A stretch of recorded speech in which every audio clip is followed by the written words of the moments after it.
Welcome to the Yard Brawl podcast.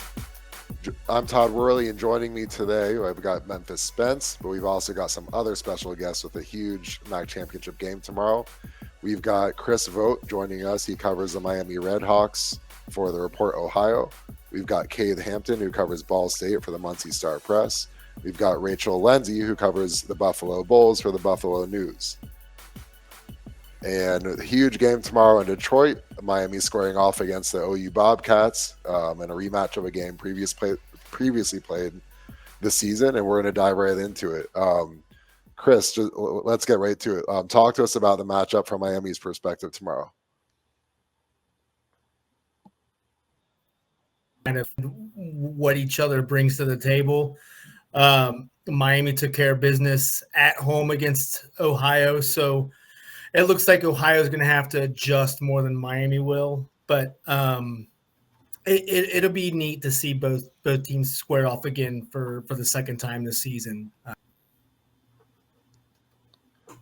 Looking forward to it? Of course. What has been the key? So I know we've talked about this a few weeks ago, but Miami loses that game to Toledo to open up MAC play. Then just since then has been scorching hot. And what has been the key to Coach Martin keeping those guys together through those tough non-conference losses, through the big loss at Toledo, and now here they are on a roll? What has been the key to doing that? Yeah, that's one of the things that they kind of brought up this past week during a press conference. And Brian Ugu, he said,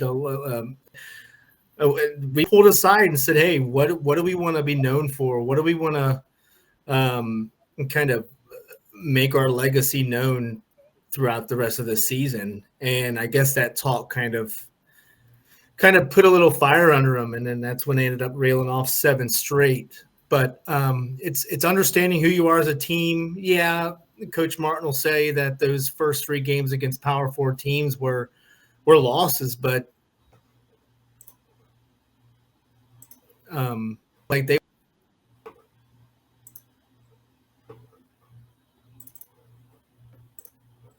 they won those 3 games. It was the next 2. I guess you can say UMass and a little bit of the Ball State game, but they were able to kind of adjust, make sure that they can play the way that they're supposed to play, and they still rally the locker rooms. Because they knew that they had the championship, and that's exactly what they did.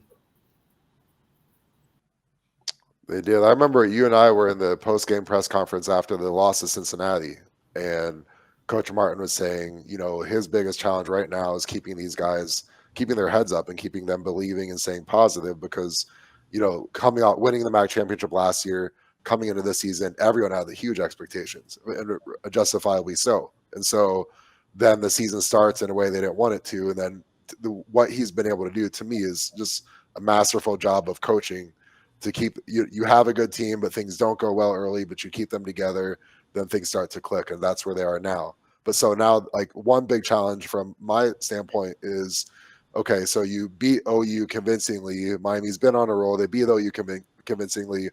Is there any danger of some sort of overconfidence coming into this game, or do you think these guys are totally dialed in? Yeah, I think it's kind of the opposite.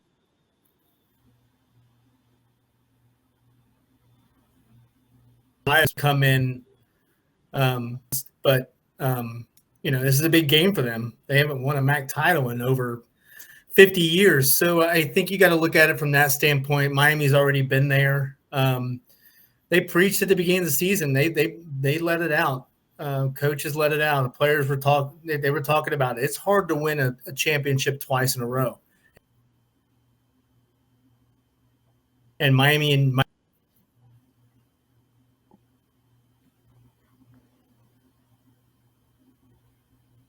champ team. You got to prove that you're a championship team to basically take care of business. But I think this is going to be an interesting game for Ohio because they haven't been there in a while. Well, they were there 5-6 years ago, but lost. However, they haven't won it. So I think this is going to be big for them to try and get over that hump. Yeah, of course. And I'm sure those guys are I'm sure OU feels like, that game in Oxford, that wasn't who we really are. And now this is an opportunity to kind of rectify that and bring some hardware home in the process. I want to bring in Kate and Rachel now.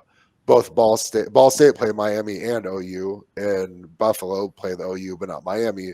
But curious, Kate and Rachel, we'll start with Rachel. If you just talk to us about what you think the keys are in this game overall, and what you see OU's focus being heading into this game. It's wild. Chris brought up something that Ohio, for a program that's I think has established itself, both under Frank Solich and under Tim Albin, is really kind of one of the benchmark programs in the MAC that they have not won a MAC championship. That kind of blows my mind in a way. I think of Ohio as being a little bit more of a high-flying team. I was wondering what the transition was going to be like for them after losing, Rourke to Indiana, and with the coaching change and all the transfer, not coaching, but a lot of the transfers out.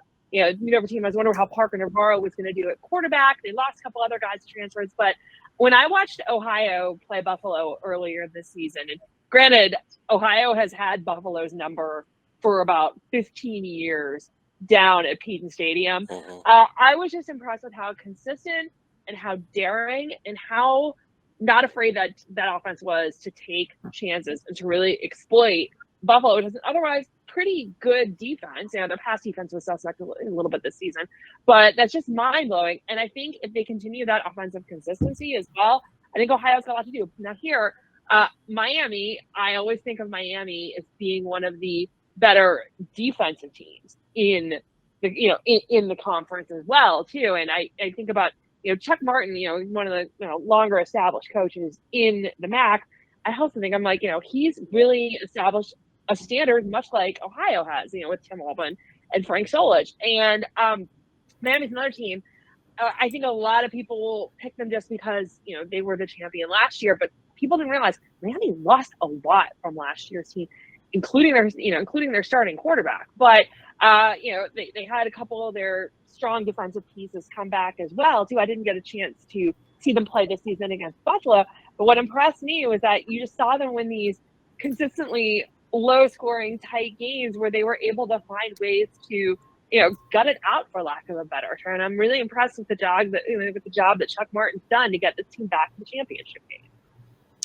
It's a great point. And I know we had Kyle Rowland from the Toledo Blade on heading into that Toledo-Ohio matchup, and he was talking about how the job that Tim Albin has done in Athens this year is incredible. Like, not obviously when you lead your team to the MAC championship game, you've obviously done a really good job. But like, considering who they lost, how many G5 programs could lose a QB the caliber of Curtis Rourke and then still, play in the conference championship game that year? That's incredible. And plus all the other guys he lost. So, I mean, like Rachel, I think you make a really good point about the success and continuity under Frank Solich and now Tim Albin, and that's so impressive.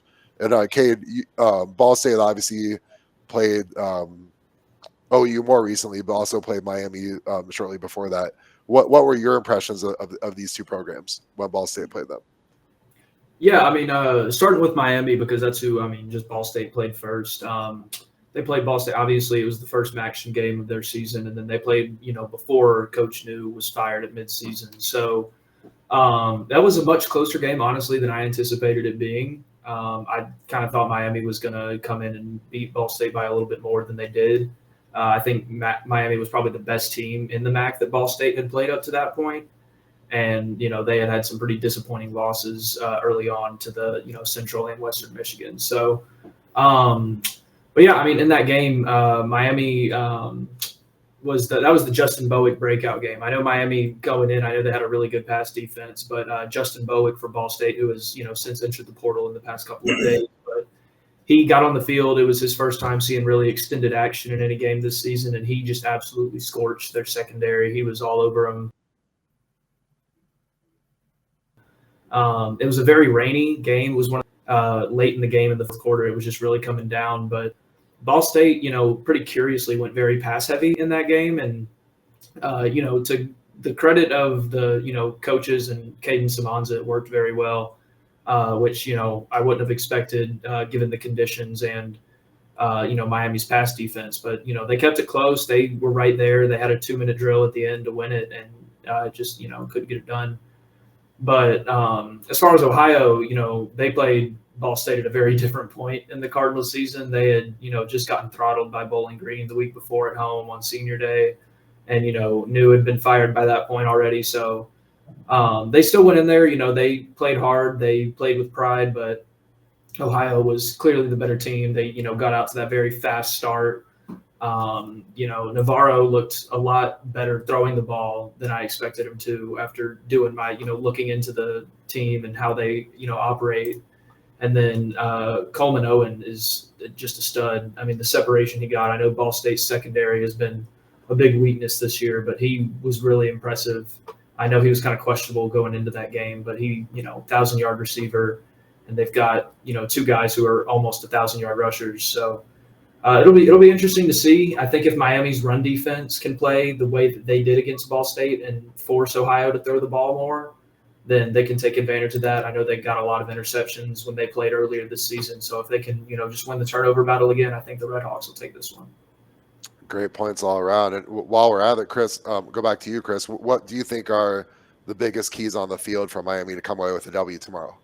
Well, Miami's defense is going to have to be its mainstay still. On the way up here, talking to my best friend who's up here right now with he's going to be one of our photographers on the field. He's excited. Ken Bruner was talking to him. I said, you know what? If Chuck Martin, I'd like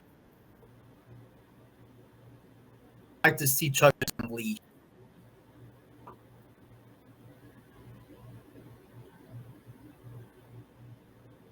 Illustrious 6-year career. Just let him go. And then I would imagine the offense would shape up the way it typically would with, getting Mosey in the game and getting that running game going. But, the defense has been the mainstay for Miami. So I would say that the defense is going to probably step up, do its thing. And just Of course. And I know I every time I talk about Miami, I have to touch base about I have to discuss that receiver room with Cade McDonald, Reggie Virgil, Javon Tracy. That is a 3-headed monster that's really tough to stop.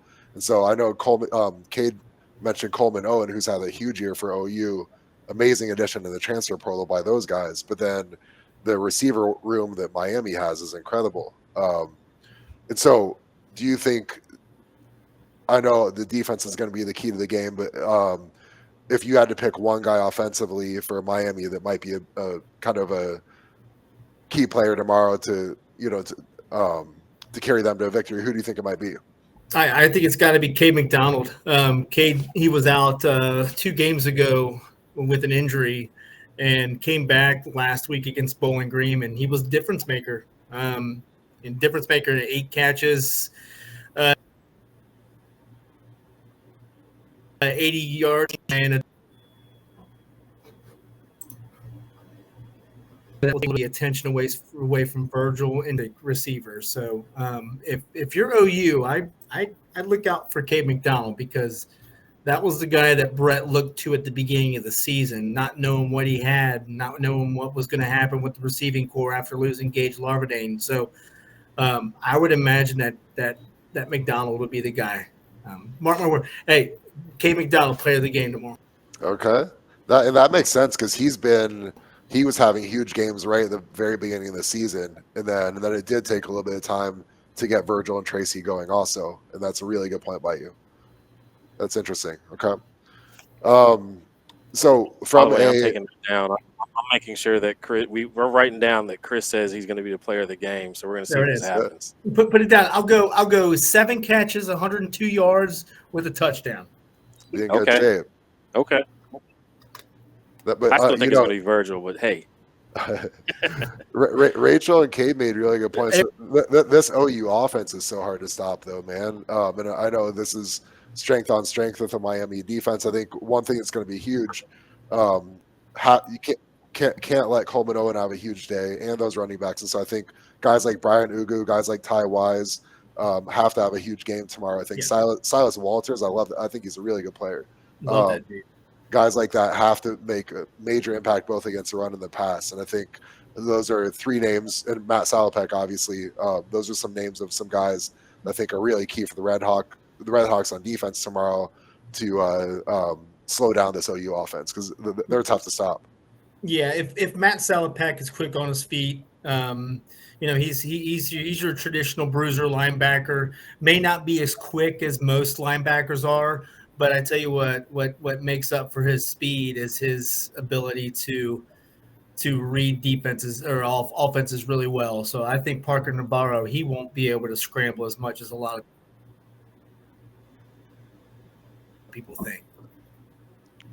And and OU put so much pressure on you, because I think when you've got guys that have the juice that some of their skill guys have, if one player on defense misses an assignment or gets his eyes in the wrong place, it's a 75-yard touchdown several seconds later. And so I think that's really key, to be so focused, so dialed in as a defense. And so to me, that has to be the focus for Miami tomorrow. Just do what we do. Be assignment sound, and I think that's going to go along. Obviously, it worked the first time around, but OU's probably going to have some adjustments in the game plan heading into this game. It's going to be really interesting to see how it all plays out on the field. Adjust first, it's going to have to be Ohio. I don't think Miami's going to change anything that they've done. I know Ohio's won 5 in a row. Miami's gone 7 in a row, but Miami's defense isn't going to change. But I will imagine that if Miami's going to want to take care of business offense.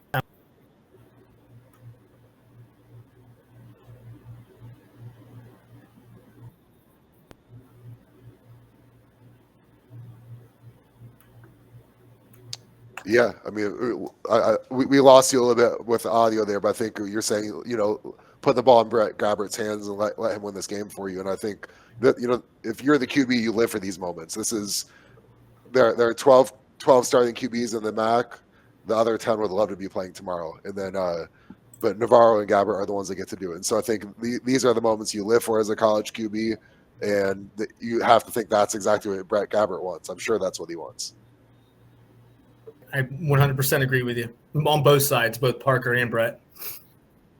Definitely. I want to switch gears for a moment with you, Cade. Ball State, as you mentioned, fired Mike New recently, and then recently announced a hire of Mike Uremovich. And what can you tell us about him, about his background, about the excitement up there in Muncie? Yeah, they just introduced him officially today. They had the first press conference. Coach U, as everyone kind of calls him, Mike Uremovich, he came from Butler University. He was at the FCS level, which, very close to, it's only about an hour from here. It's over in Indianapolis, and not far at all. So he didn't really have to make a huge, move, not a super drastic change for him in terms of like scenery and weather, anything like that. He's been around the MAC before. He had a lot of success at NIU.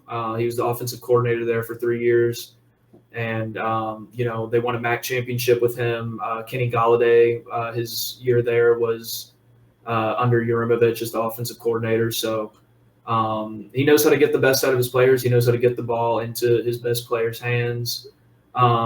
His other stops, I know he was at St. Francis, which is an NAIA school in Illinois. He was there for 7 years, and that program was not in very good shape when he took over. And it took him a little bit, a couple seasons to really get things going there. But once he did, they won their conference. They were in the FCS or NAIA playoffs. They upset an FCS team on the road at one point. He got that program to have, its best season in history. And then it was around that time he went back to NIU.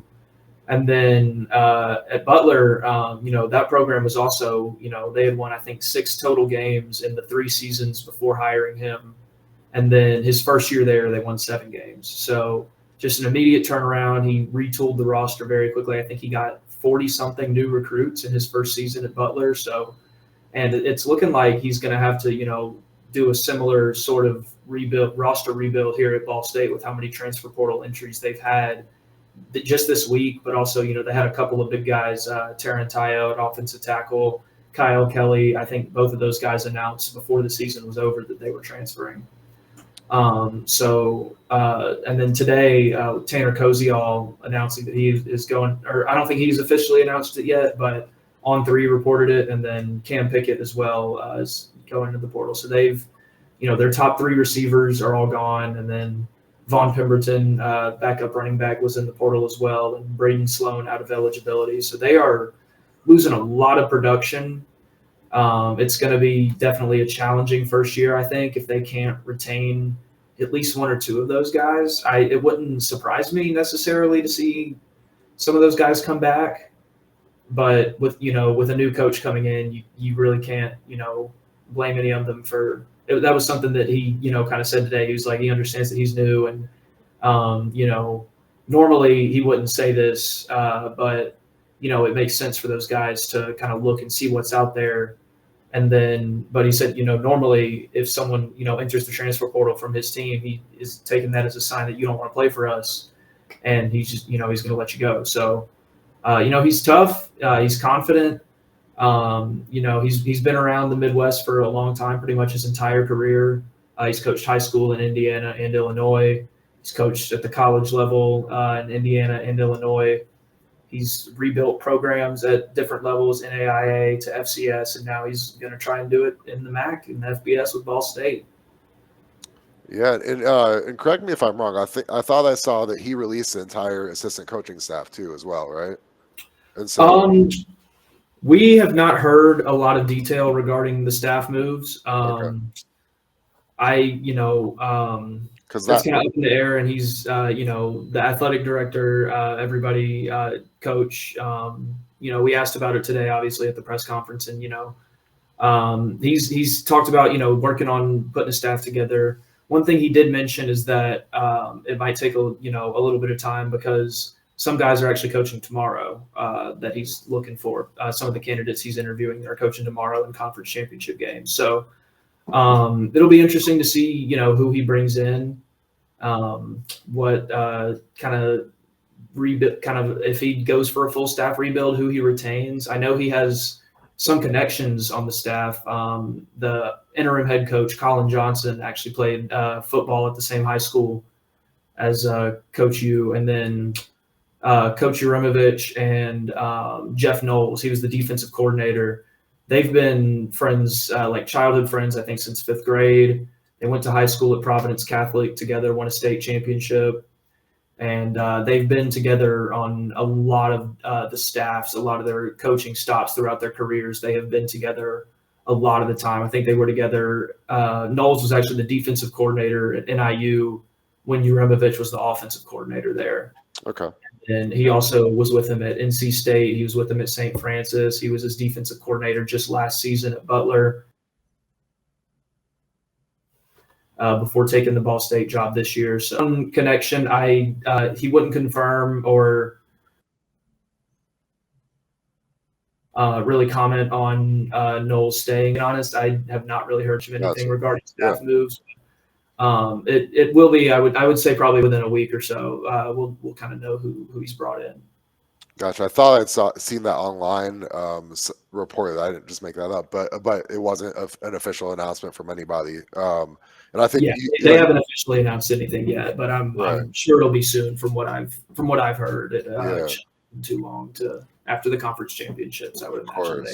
Of course, and you mentioned all the guys jumping into the portal, and I think a lot of their decisions are going to hinge on is my position coach staying or not, and then so obviously not all of Coach U's hires can be based on that, but like that would be one factor that might help you retain some of the roster. The more coaches you retain, the more players are probably going to stay. Also, but if you clean house, then I would imagine the vast majority of those guys are gonna be looking to leave if they have an option to. What do you have any feel for who? I don't know if this got out or not, or if you heard anything. Who the other finalists were for the job? No. They I actually did ask athletic director. I asked Jeff Mitchell that exact question today. I asked him if he was willing or able to disclose who the other finalists were, and he said he was neither willing nor able. So, no idea there. But they did. Mitchell did tell us that they started with over 50 candidates that they had a list of, and then they narrowed that down finalists, and then whittled that down to 5, and then 3 which stood out. And he Mitchell did say from the very first to connect with Coach Urimovich that Urimovich wanted this, very much a plan and a vision for what he wanted to do here. So he interviewed well. He got the offer. I can tell Mitchell really is excited about this hire, and everybody seems to be excited. He's ready to get started, and it'll be interesting to see how he handles kind of the staff and the roster over the next couple of weeks. Yeah, of course. I want to bring Rachel and Chris back in here. So from both of you having covered the MAC for a long time and seeing Ball State from afar, what do you think are some keys for we'll start with you, Rachel. If a head coach coming into Ball State in his first year, what do you think the keys are to turning the program around? I'm thinking first, keep Caden Simmons out, whatever you can do. I was very, very impressed by him. I thought he played incredibly poised for, a freshman as well. Second, of having just covered a coaching search in the last year and watching Pete Lembo, instill some new life into Buffalo. A new coach has to come in and also set the standards for culture. And I'm just using Pete as an example. One of the things when I talk to players when Pete was in his first few weeks, one of the things they said, he set a standard. He wanted accountability out of his players, out of his staff, out of his program as well. There has to be a set of values that are defined. The thing about Pete, he has a little fun. He can be easygoing, but I've seen moments where he can also, for lack of a better term, be a hard ass in practice. But he also is very good at giving respect to his players and defining their roles and saying, hey, you're doing really good at this and doing that. It makes them feel good, but at the same time, sets expectations for them as well.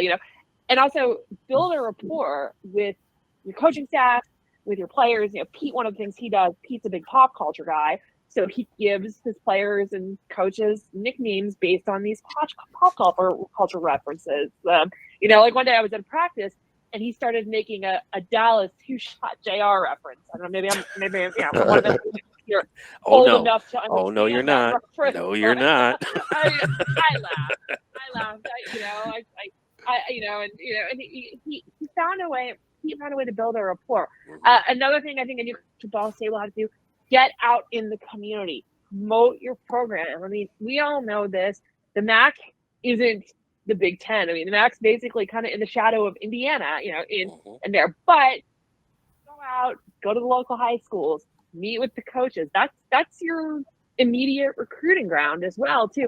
And then, for some of those other holes, start mining the portal as well, too. I don't know what Ball State's NIL situation is like, or if there is one yet, but we can't offer the kids money, and we know that's what's kind of making a lot of things run right now.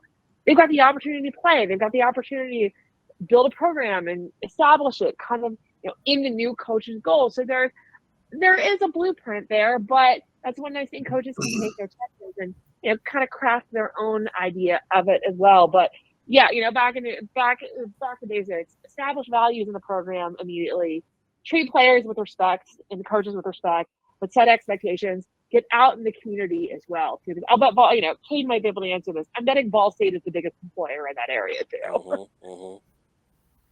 Great answer, and you make you bring up such a great point about Pete Lembo taking over a struggling program and then hitting the ground running and having an outstanding first year, and then obviously that's kind of the blueprint to follow for any new coach.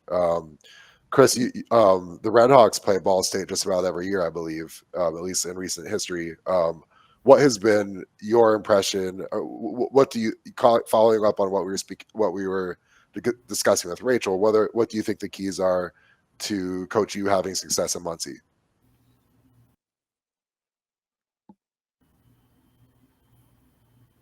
Gosh, I mean, seeing what they were able to do against Miami, I mean, just keep doing what they're doing. I mean, honestly, I mean, Cade, you've seen Ball State do a lot more.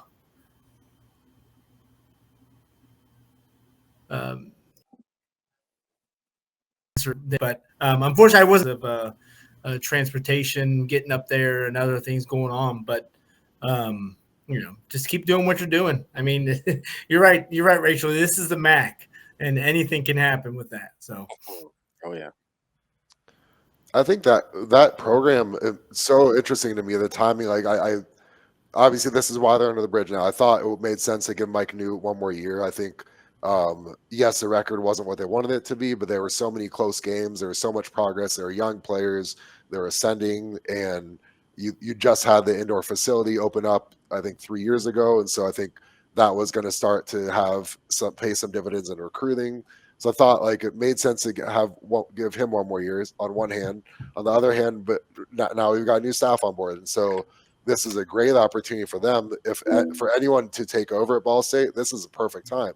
You have everything to sell. Before, when Mike New took over, they were fighting with one arm tied behind their back because they're one of the few programs, if maybe the only MAC program that didn't have an indoor facility, and so an indoor practice facility. And then now that they do, I think that's a huge advantage. And so it'll be really interesting to see how Coach Yu and his new staff can do recruiting, and if they can carry over the recent momentum in terms of bringing in young talent that Mike New's staff did. I think that the signs could be pointing in the right direction then. Cade, what have any of the players or coaches talked about the addition about the importance of having that indoor practice facility for recruiting? Well, like you said, it kind of has been a couple of years now since they've had a talking point really here anymore. And, I've only been here around for the one season. So I honestly can't say that they've really, talked too much about it as far as a recruiting tool. I'm sorry. I can't really recall them ever bringing that up. No, you're good. I just think that is in the long run. I think that's going to be that will have been a key to their long-term success, and I think it's a really good opportunity for Coach Yu to build on that moving forward. So absolutely. And if I can echo what Rachel brought up about Caden Samanza, I was also incredibly impressed with him. I mean, obviously, Tanner Koziol breaking records and playing as well as he did. He was kind of the star of the show. But, I mean, someone's got to deliver that ball to him.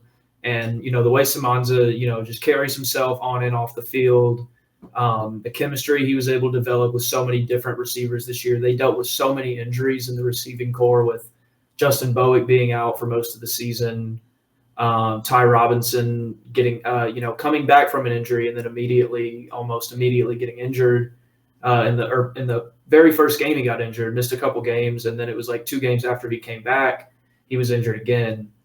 But Cam Pickett stepped up, Kean Magwood stepped up, Malcolm Gilley stepped up.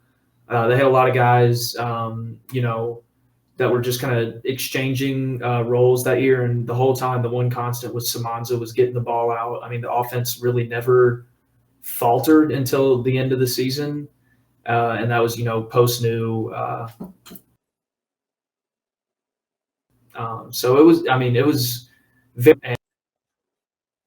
And the way he talked in the final, the big reasons he came here was because he wanted to be the guy that turns this program around, the guy that is I'm kind of paraphrasing here. I don't remember word for word what he said, but he said that he wanted to be one of the main reasons for this program to turn around, basically. And, obviously with the coaching change, and I'm sure he very much helped his stock in college football with the way he played this season. I mean, obviously he's the MAC freshman of the year, so it would not surprise me if someone was able to poach him away. We haven't heard anything from him or really any. He loves, this program. I know if the coaching staff changes, if there's something that he doesn't like, again, it wouldn't surprise me to see him go in the portal, and whoever, if that is the case, wherever he winds up, wherever he is playing football next year, is going to have a pretty damn good quarterback. He was, just very impressive for a young kid like that. Of course, I almost see him as like the poster child for the MAC because he's from California. Correct me if I'm wrong, right? And, yeah, he is. And you have to think all the colleges that looked at him were saying, "Yeah, we like you as a passer, but you're." And this may not even be accurate. He's listed, I believe, at like 5'11", 195, something like that. Maybe, so he may actually be shorter or lighter than that. So what I was saying is, I would imagine that most schools were saying, "Yeah, we like you as a passer. You're a little small. There's this other guy who's 6'3", 205, and we're going to go with him instead." And then so to me, a guy like Samanza, you can see that chip on. I've never met him before, but just watching him play, I think you can almost sense that chip on his shoulder of like, man, all these people doubted me, and I'm going to make them all pay now. And so I love that he was able to have, like you said, with so many moving parts, with a coach on the hot seat, he never faltered, man. And they might have lost some games where they were in a lot of shootouts, and he was keeping them alive in those shootouts. And so, a really fun player to watch. And I hope for the conference's sake that the Cardinals are able to retain him moving forward.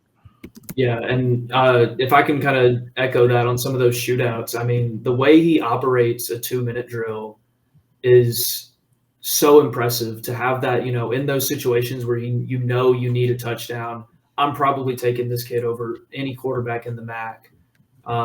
He is just, I mean, he did it so many times. The Miami game was one game where they kind of came up short on a 2-minute drill at the end there. I know I mentioned that earlier, but there were so many times, whether it be at the end of half, just trying to put points on the board before halftime, or, the very first game, the Central Michigan game, he executed. So they got the ball with like 1:50 left, and they were in the end zone within a minute, but 50 seconds, it ended up being too much time on the clock for the defense at that point, which, was a tough scene, was a crazy game to cover, crazy game to watch. But he made some really impressive throws throughout the season. And just, like I said earlier, the way he carries himself, he's a stud. I know CBS Sports during I think it was the Buffalo game, they called him the Drew Brees of the MAC. And I think, my mom's a Saints fan, and I think Drew Brees is a name that you don't really throw around lightly.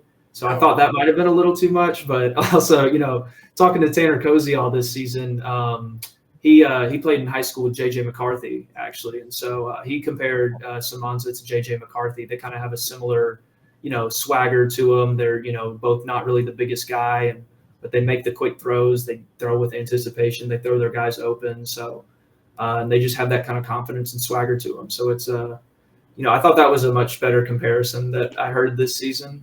But yeah, I mean, the kid's a stud, end of the day. Completely agree with all of that. And Rachel, I finally made it. So. Yeah, back on board. So I want to tie you back in here. So we were talking about how it's unclear as of this moment which, if any, of the assistant coaches Coach U is going to retain at Ball State. When Pete Lembo took over at Buffalo, what was that? Did he retain any of the previous assistants, or yes, what was it? It was weird because Maurice Linguist had just hired Dave Patnode as offensive coordinator. He just brought in Ray Pickering as the running backs coach. I think he hired one more person and then left for Alabama. I mean, caught everybody by surprise. And I know among staff, remember the day Pete was introduced as head coach, going into the introduction, you saw some of the coaches were kind of laid back, relaxed. I remember one specific coach, just the look of concern on his face. It's a tense time. And a couple of those guys didn't come back from last year's staff. Pete brought in some of his own people. He retained Dave Patnode, who ended up doing a fantastic job with the offense this year. I think he did a fantastic job, making CJ Ogbonna more than just a game manager. But, Pete was also had to look at his needs and his new program needs and understand what they needed as well, as far as guidance went as well. So it was a very, very tense time. And it was one of these, it was a very quick evaluation process.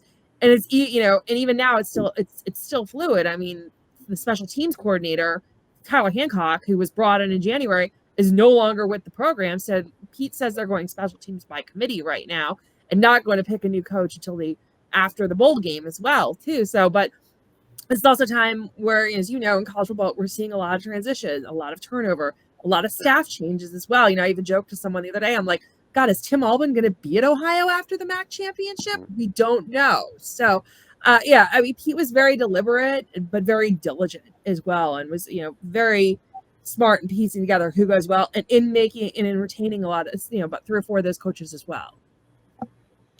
Yeah, you bring up a good point about Albin. I believe I had seen that it reported that he's at least been linked to the Charlotte job, I believe it was. And then, I mean, like, if who knows what is going on behind the scenes and what his interests are. But I mean, if you are looking for a new coach, I mean, he makes sense to at least kick the tires on. I mean, what he's done since taking over for Frank Solich has been amazing.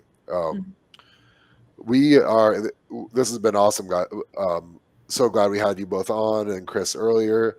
We're going to wrap things up. Well, wait a minute. We got to get folks, the game itself, the champ. We got to get people to give their score predictions at least. Oh, you want predictions? Okay. Ooh. Okay.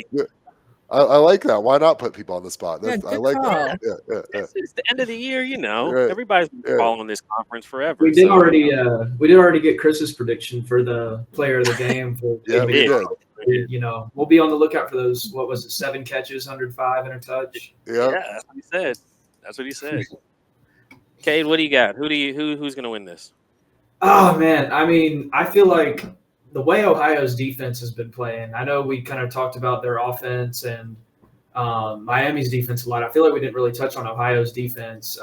They have, before the Ball State game, they were giving up, less than 10 points, 10 points for 3 straight games. And even the Buffalo game, they absolutely throttled them. So, they're on a hot streak. The defense is playing really well, but, the last game the defense didn't play well was against Miami. So I'm sure they'll come out, hungry, ready to avenge that earlier season loss. And I kind of like Ohio in this one. I think it'll be a lower scoring game, I think, than we usually see in the MAC. I know the MAC, a lot of shootouts, but I think it'll be probably lower scoring than the 50 points they combined for in the last game. I like the Bobcats.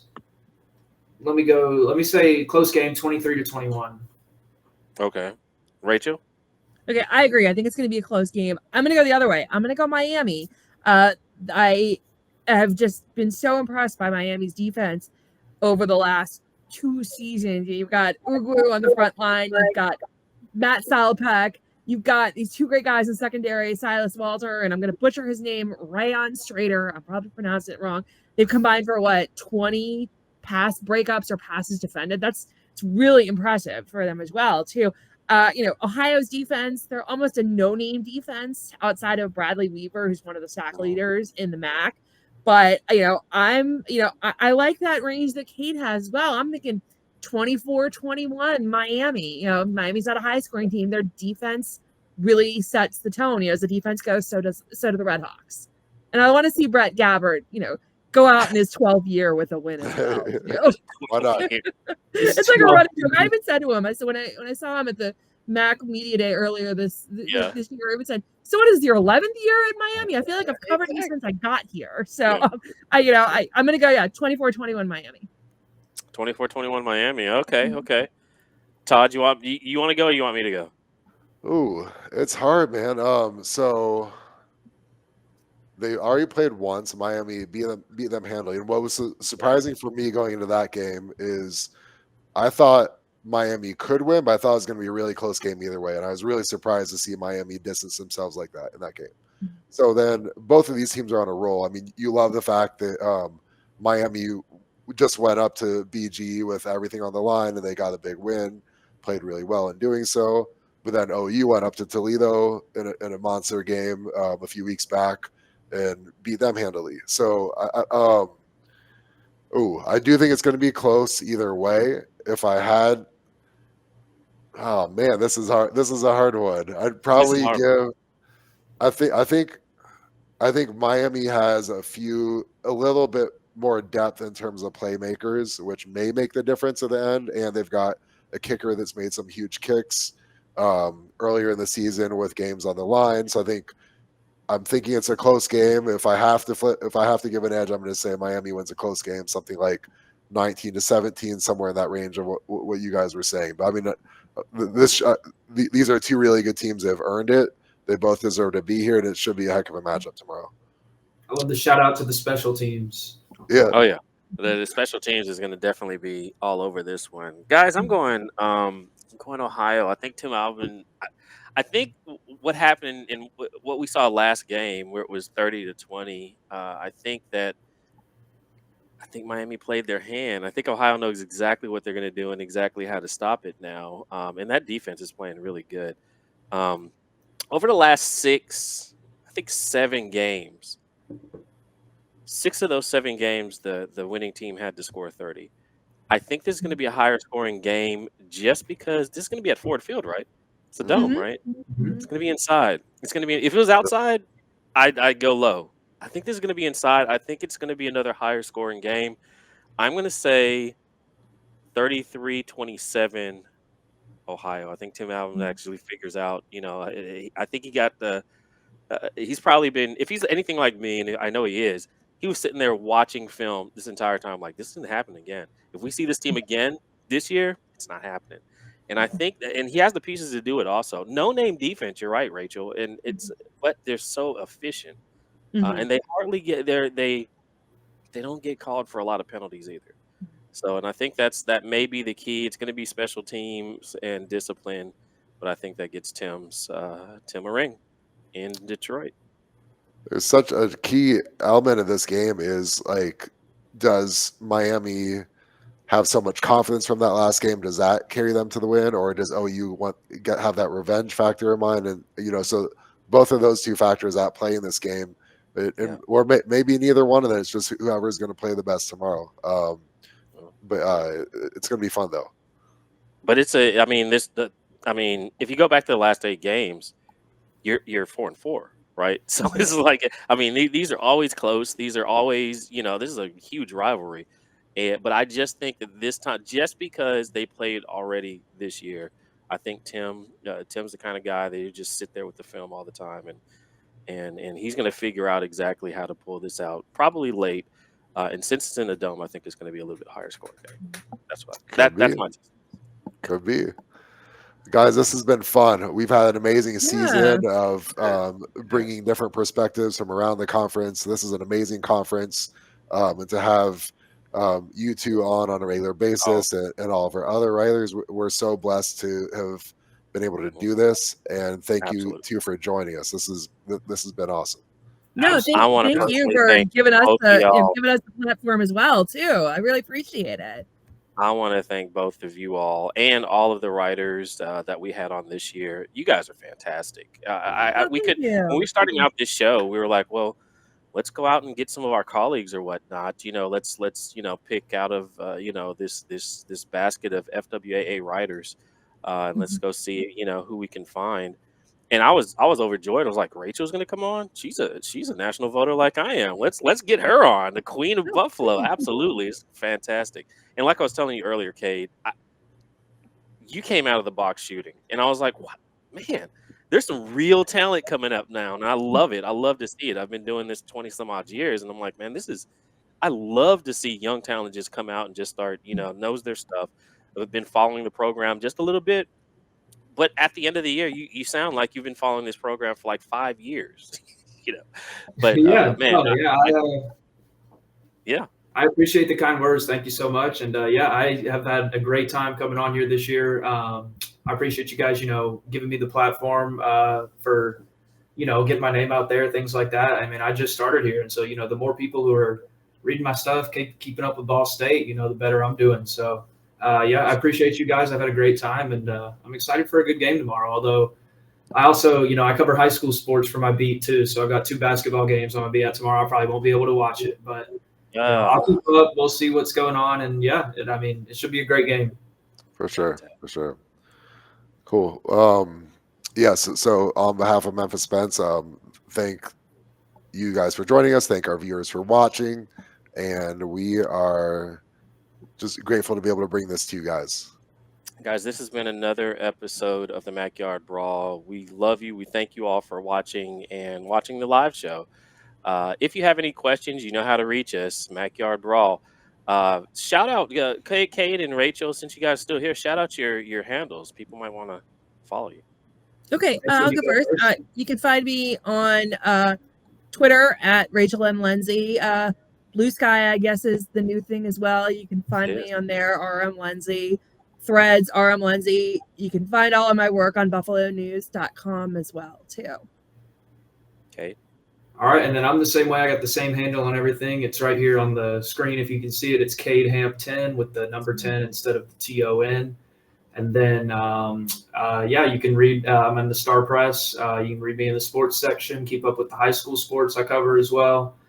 And I hope to have a lot of things out coming up soon on the new coach, what's going on around the program, transfer portal trackers, all that stuff. So, absolutely, wonderful. And my man Todd Worley, give him a shout out and give him your handles.